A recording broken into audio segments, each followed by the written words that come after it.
really urgently needed for the country as it develops, and as the Consul General pointed out, really on a larger scale for the globe itself. Now, I had a little bit of a dilemma. There's so many technical speakers here who are going to go deeper into different aspects of smart cities. You have mobility, you have security, you have the idea of creating industry, all sorts of other dimensions that will be covered. So I thought I should try and give you some other kinds of perspective which would add a different angle, a different perspective on what smart cities are all about. And I thought I should actually start with a little bit of a historical note and point out that we are meeting in one of the world's original smart cities. All right? If you think about Kempe Gowda having set up Bangalore about 500 years ago, this is the Kempe Gowda Tower. There are 4 of them around the city. This is a person who set up a new city here and said, okay, this is the vision. It's going to grow as large as this. And then he went on to actually construct a business hub in the heart of the city, some part of it which is still very much alive.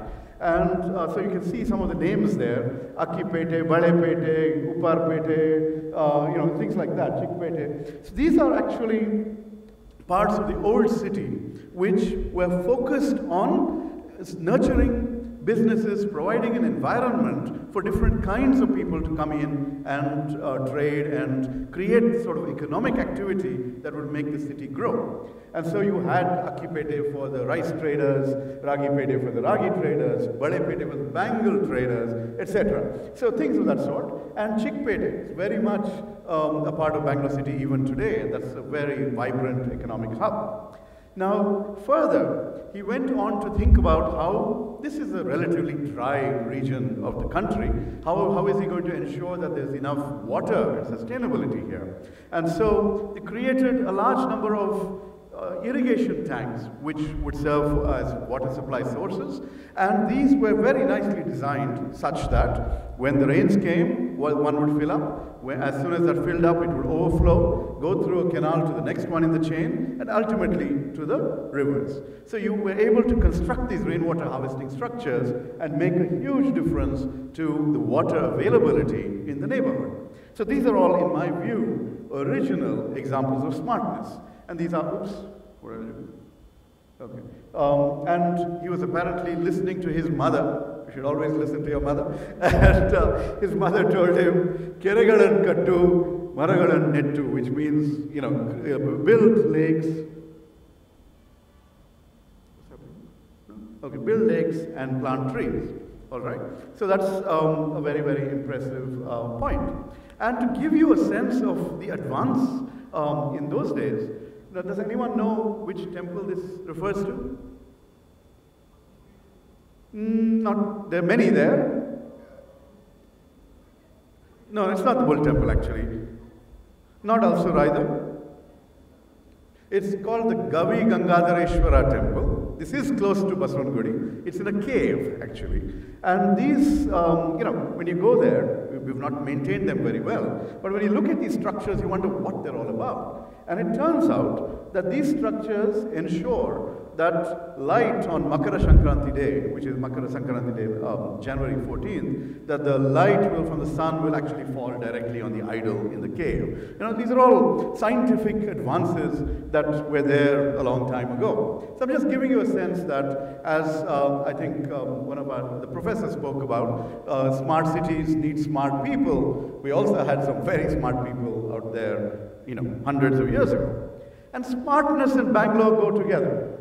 Across the street is the Indian Institute of Science, which is more than 100 years old, which is essentially something that has laid the foundation for Bangalore as a knowledge hub, as a knowledge capital, ultimately leading to lots of other institutions being set up here, the IT, BT, and a variety of other sectors, R&D, emerging from here. And if you look at some of the people whose photos are part of this stamp, you have Swami Vivekananda, who is a monk, who suggested on a boat, thinking of quests, maybe on one of those ships, basically, to one of the people he met there, I think Jamshedji Tata, that something needs to be done to take the intellectual talents of India and make them, unfold and flower. And Jamshedji Tata, the man in the foreground, talked to the Maharaja of Mysore, who basically said, let's set up this institution right here. And that's the sort of activity that our forefathers had, the vision that they had to build a knowledge capital, a smart city a long time ago.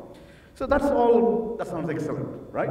And this is just a contemporary example. Again, you're a few miles down the road here, you have the Indian Space Research Organization, and recently they sent one of the low-cost satellites on the first attempt successfully to Mars, right? So this is the kind of stuff that happens right here in Bangalore, and these are the scientists celebrating the success of the particular launch, all right? But this city of ours has been growing denser and denser and denser in terms of population. And we haven't been that smart as people in the policy space in terms of living with the benefits that we had, the gifts that we already had from nature. And we've really messed things up considerably, right? So our water bodies, see, we are on a plateau with 4 valleys that drain us, but essentially what we've done is we've built on tanks and lakes, we've encroached on the canals that connect one to the other, and as a result, this is just an example, and many of these are done by the government, by the government itself, right? So the Kantirwa Stadium used to be a lake, the Kempe Gowda bus stand used to be a lake, the golf course used to be a lake, that's more recent. The indoor stadium used to be a lake, the hockey stadium used to be a lake. Many neighborhoods, ST Bed, which was recently underwater in Koromangala after the floods. ST means some Srinivagalu tank bed. So it's basically a lake that was converted into a neighborhood. And obviously nature finds a way to remind you that that used to be a lake when, when water enters your basement or your home. So that's the sort of thing that we've done. And these are pictures that, these are not from the latest floods, but this is what I found on the internet very quickly. But these are situations in our own city. We're at 1,000 feet above sea level, 3,000 feet above sea level, and we still have floods when we have all these valleys out there. So we've sort of messed things up, but we can turn things around. The government has set up a Lake Development Authority, and that's trying to do a certain amount of good work. And the point I want to highlight is that citizen groups have also been at the forefront. So near Sarjapur Road, near where, if you drive past Bosch and go to Quest, that's where you'll discover this particular location. There's a lake called Kaikandrali Lake, where a whole bunch of citizen activists came together to preserve, restore, and make this a vibrant ecosystem once again. And it's not been easy, because the political economy of development, as our Richard Ellis person will tell you, involves a lot of people trying to grab land, trying to especially mess with public land and things like that, including lakes. So the success of this is really something that's very, very creditable.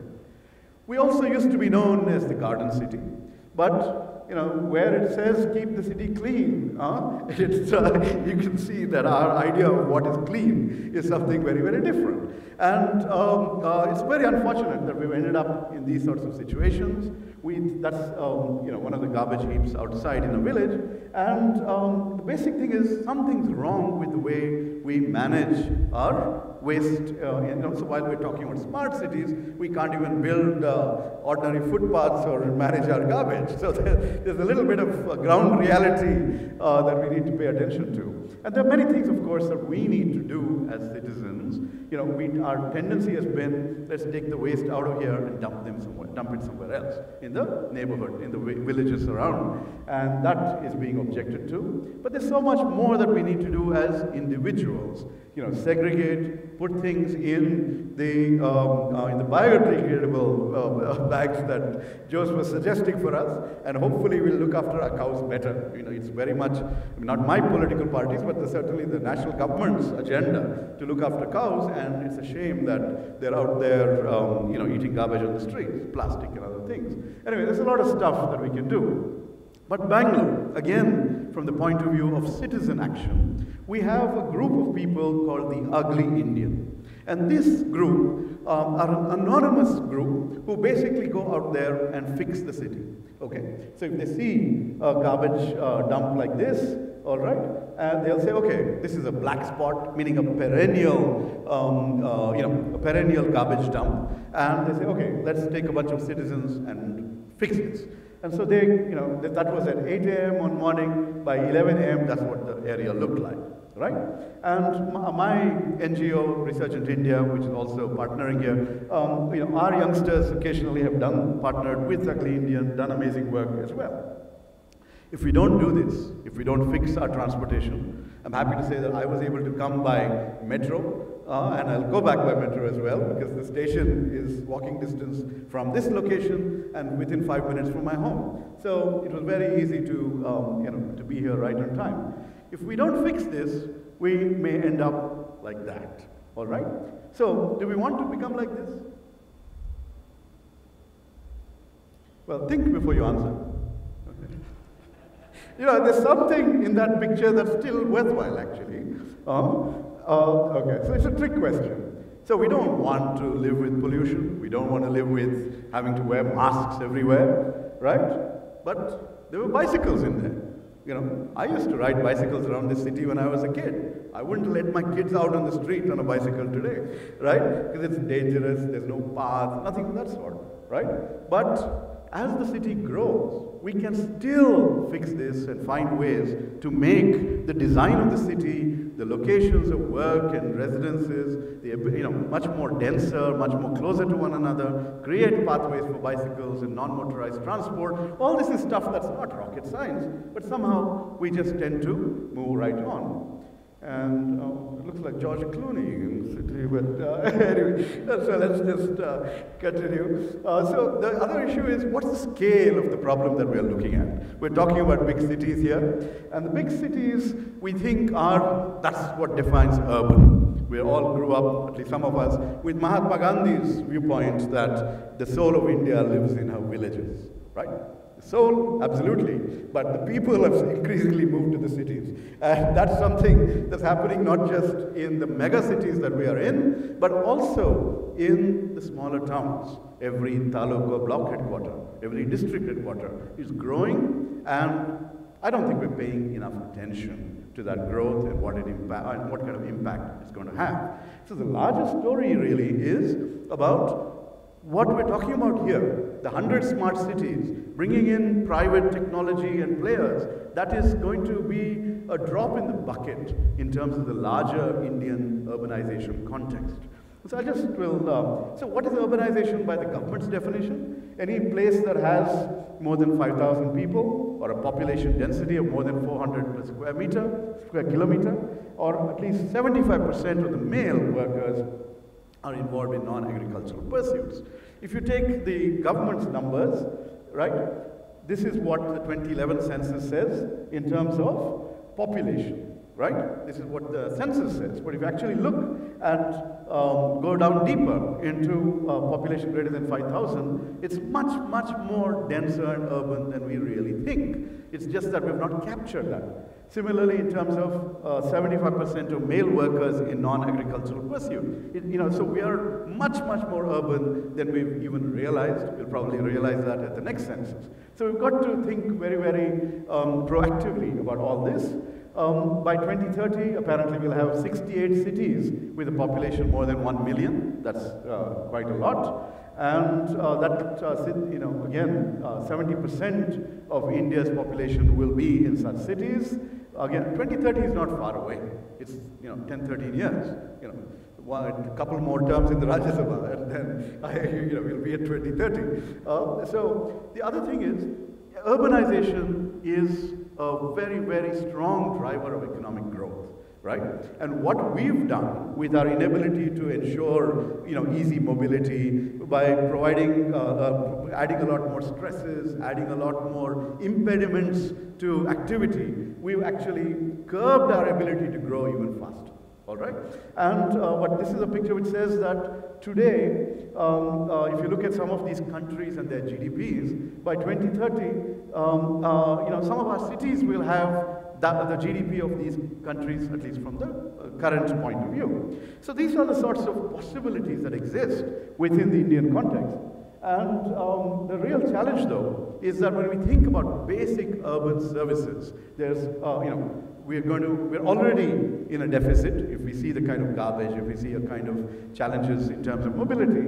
But water supply, private transport, sewage, rail-based solid waste management, affordable housing. Many of the speakers have referred to the need to be inclusive in terms of how we move ahead, right? These are all issues that are absolutely urgent to pay attention to, and looking forward, there is going to be a significant deficit in what we can provide and to our people. So, somebody else talked about where's the money going to come from, and well, we're going to require a lot of money to fix these things going forward. So if that is the case, then it's urgent for us to actually prevent things from worsening, preempting the kind of problems that would actually arise. So that can come from better proactive planning, thinking through a new way of designing cities rather than our current approach of sprawl. Basically today, if you look at the newer layouts that are being built by the government, or for that matter by private players, typically it involves 30 by 40 sites for individual homes. To service them, you'll need a huge amount of land, and the ability of those people to be, to access public transport, to go to work, etc. They'll spend hours every day just to be able to access those things. So this is all a real problem. Inclusion is absolutely important in the Indian context. We have tremendous disparities, and while some gated communities exist, the rest of India's cities are not gated. They're open and welcoming to people coming in, and we need to figure out how to address that. We also have challenges about the environment, and right now Bombay is feeling the impact of rains. Bangalore felt that fairly recently, and climate change may make things even worse going forward. So we saw the Chennai floods, we saw what a challenge that was to cope with that. So how are we going to be resilient in the face of all these possibilities going forward? Well, there's much more to be done in terms of empowering the governance structures, engaging with citizens. And so I just want to talk about one last thing that we've done over the years. As a citizen, when I was a professor at IIM Bangalore, before I was elected to Parliament, I had been pushing for suburban rail for Bangalore, basically arguing that the smart way to ensure access to different parts of the city is to use the existing infrastructure.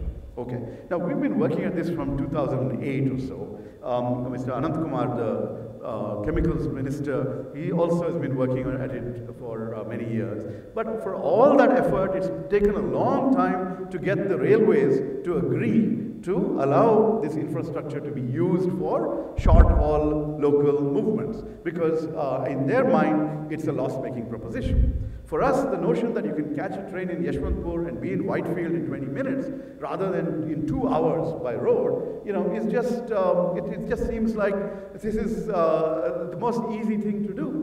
And, well, there's a lot more that needs to be done in terms of better signaling and things of that sort. Anyway, we've been pushing this, and the idea is that if you create these networks using the existing infrastructure, then not only will people be able to come to the city and go back and sleep in their villages, in their hometowns, but doctors and teachers and others who hesitate to go to rural postings will find it easy to go and create a better service environment in a significant radius around Bangalore. So this is something that must happen. Well, I'm happy to say that after all these years, and of course it's got much more capacity to move people, and that infrastructure already exists.